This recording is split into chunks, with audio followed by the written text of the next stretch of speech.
Hi, I'm Georgette Ramponi with Expert Village. Today we're making pumpkin spice cupcakes with vanilla bean cream cheese icing.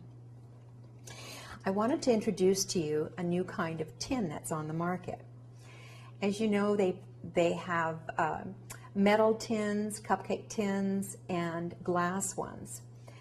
If you have no choice, then you can use the metal ones. I would not suggest the glass ones, as they retain the heat and often will burn the edges of your cupcakes.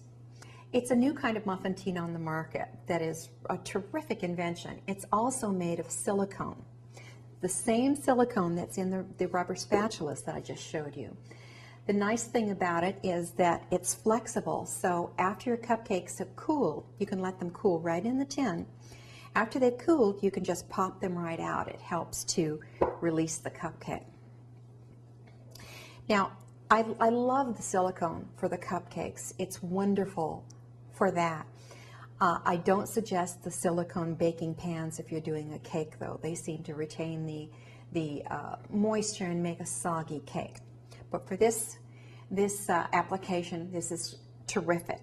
Now, the one thing I would suggest is getting a tin that has metal on the outside. That way you don't have a floppy tin, and it's a lot easier to maneuver. Either way, I always put my tin on top of a baking sheet to stabilize it. It just makes it a lot easier going in and out of the oven.